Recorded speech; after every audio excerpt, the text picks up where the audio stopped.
I say those two killed the queen. That's my opinion. I They saw killed the that. queen. She would have lived longer had they not ruined her last 2 years on Earth with their selfishness. So much now, stress. Did Prince Harry and Meghan Markle's unrelenting public battles and jaw-dropping revelations in Oprah and Netflix actually weaken Queen Elizabeth in her final fight? Insiders whisper the couple's high-drama tactics inflicted unbearable stress that chipped away at the monarch's health, fueling a feud that left the royal family reeling. Today, we peel back the curtain on explosive new claims that accuse the Sussexes of pushing the Queen past her breaking point. From late-night strategic leaks to emotionally charged interviews, discover how every headline, every tweet, and every tell-all dropped like a blow to the Queen's waning strength, and how it's shattered trust at the very heart of Buckingham Palace. And Meghan, there are members of the royal family who believe that Harry's behavior hastened the death of the late Queen Elizabeth II. Yes. That is not something that they will easily forgive and forget. I believe that too. That's what I say. I say those two killed the queen. That's my opinion. They killed the queen. The Sussexes didn't just break royal protocol, they allegedly broke the Queen's spirit. Court insiders revealed that the timing of Meghan's bombshell Oprah interview wasn't just awkward, it coincided with Prince Philip's final fragile days, causing the Queen unimaginable anguish. Then came Harry's memoir, Spare, and the Netflix docuseries. That is the sound of hearts breaking all around the world. She's becoming a royal rock star. And then Projects that ruthlessly aired private family dramas in prime time, turning the palace's grief into global entertainment. Tell-all sit-downs that once might have been hushed have now become headline-grabbing spectacles. And royal aides say the emotional roller coaster of each revelation left Elizabeth battling waves of stress she could ill afford during her cancer fight. One former courtier confided, "Every interview felt like a fresh wound, like salt in an open cut." Observers argue each public salvo wasn't just gossip, they were strategic blows aimed at controlling the narrative, leaving the Queen scrambling to maintain dignity while the monarchy's private grief played out on screens worldwide. Did every new allegation chip away at her resilience? According to those closest to her, the answer is a devastating yes. Every move Harry makes now is under the spotlight, and with good reason. After stepping back from official royal duties in 2020, Harry and Meghan relocated to sunny Montecito, California, trading coronets for contract deals. But even oceans can't shield a prince from his past. Harry finds himself caught between two worlds, American celebrity culture and the rigid traditions of Buckingham Palace. Amid whispered palace unease, Harry insists that royal blood carries a perpetual risk. No matter where he lives, his life is never just his own. This belief drove him to the UK courts, challenging the government's decision to strip him of police protection. He argues that, unlike typical tourists or private citizens, his profile invites real danger, and that without state-funded security, he risks becoming an easy target. Yet critics counter that Harry's comparison to former prime ministers and his demand for lifelong taxpayer-funded protection signals a deeper struggle. Is this crusade a rightful stand for personal safety, or is it a power play that underscores an unhealed rift in the royal family? Prince Harry insists the official threat assessments placed him at the highest risk level in 2020. Yet, without warning or a follow-up review, his police-provided security detail was abruptly withdrawn. According to court filings, Harry argues this move was a calculated tactic by palace insiders to force him back into an active royal role, using his safety as leverage. His legal team pointed out that former prime ministers like Theresa May and Gordon Brown automatically receive lifetime protection due to their public service. Harry reasons, as a globally recognized royal figure, he merits the same consideration. He told the BBC, "I am who I am, 100% royal blood, and that doesn't vanish because I choose a different life." Legal experts counter that elected officials and hereditary royals serve fundamentally different functions, one chosen by voters, the other by birthright, and that extending security to private individuals based on fame opens a Pandora's box. Many lawyers have labeled Harry's comparison legally and constitutionally flawed, emphasizing that the Home Office's decision complied with existing laws governing royal security allocations. At the heart of the dispute lies a deeper question. Should privilege and lineage guarantee state-funded safety, or should resources be reserved strictly for those in elected or essential public roles? Harry's insistence frames this as a battle between personal risk and institutional precedent, one with no clear winner. Public response to Harry's security demands has been a roller coaster. At the Sandringham Summit, the late Queen, King Charles, and Prince William laid out a stark ultimatum: remain a working royal with full privileges, or step back and forfeit them all, including protection. That moment crystallized the rift.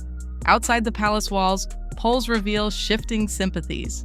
Early supporters praised Harry's bid to control his security narrative, but recent surveys show 2/3 of Brits now reject taxpayer-funded protection for someone who voluntarily walked away.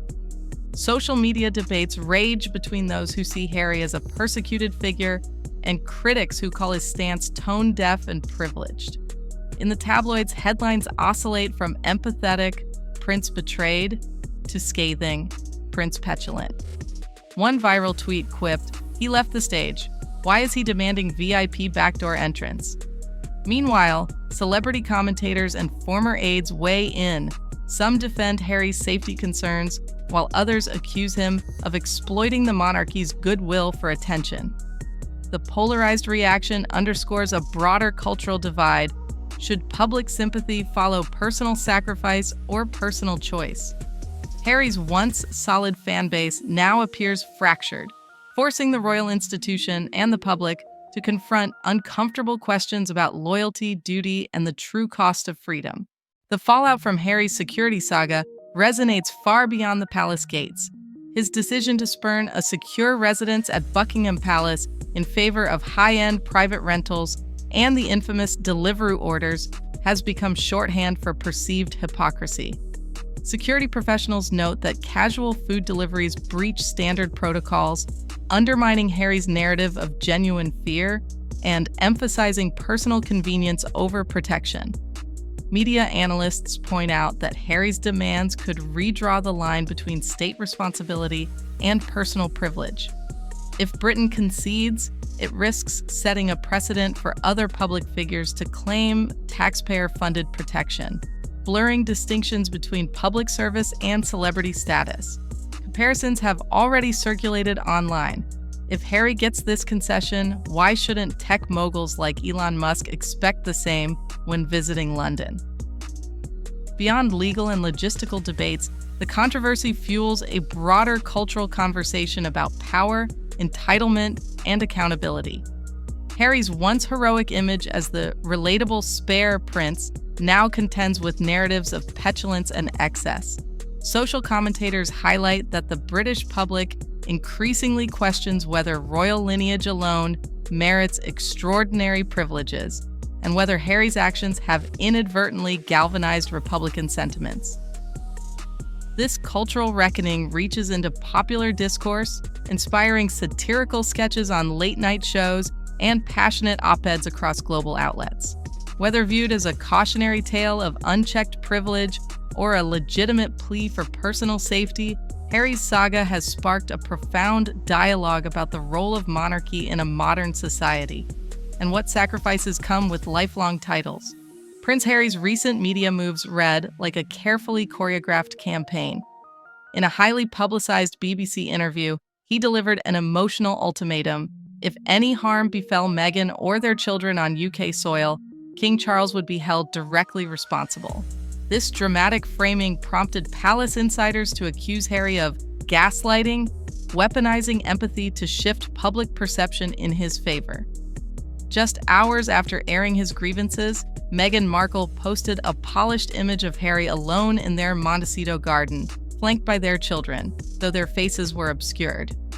Observers noted the photo's suspicious retouching. Blurred faces and odd body angles suggested a deliberate PR tactic designed to evoke sympathy and craft a narrative of a vulnerable, beleaguered family in distress. these coordinated moves have rattled the palace's once impenetrable restraint. Normally, the royal communications team issues carefully measured statements. Now, they've broken protocol to denounce Harry's tactics as manipulative. Some insiders worry the couple's emotional narratives have become a tool of control, intended to pressure the monarchy into concessions. Behind the orchestrated headlines lies a more sobering reality. Harry appears adrift. His high-profile lawsuits against tabloid publishers for phone hacking and the UK Home Office over security have consistently ended in retreats or confidential settlements, denting his reputation as a relentless crusader. Financially, the balance has tilted increasingly toward Meghan, whose lucrative deals with Netflix and Spotify reportedly exceed Harry's earnings. Insiders suggest this dynamic has left Harry struggling for purpose. Once a celebrated military officer and working royal, he now lacks a formal role, his identity tied to perpetual controversy rather than constructive projects. Friends in California say Harry longs for the camaraderie of his former military life, missing the sense of mission and belonging. Instead, he's navigating a world where public outrage cycles quickly through headlines, leaving him to chase the next big story in a bid to stay relevant. Psychologists studying Harry's behavior point to unresolved trauma from his mother's death, displaced onto modern battlegrounds. Stripped of formal duties and thrust into the entertainment spotlight, Harry seems to seek conflict as a way to reassert control and find meaning. Experts note that each public confrontation triggers a surge of validation, headlines, social media buzz, renewed attention, but these highs are fleeting. The cycle of drama and temporary vindication can intensify stress and anxiety, potentially mirroring the very struggles Harry attributes to his upbringing. Has Prince Harry's security crusade and media offensive revealed genuine concerns or simply reinforced perceptions of entitlement? Did the Sussexes' high-drama tactics truly hasten the Queen's final days, or are these claims a sensational distraction from deeper family wounds? We want your verdict. Are Harry and Meghan victims of an unforgiving institution or architects of their own turmoil?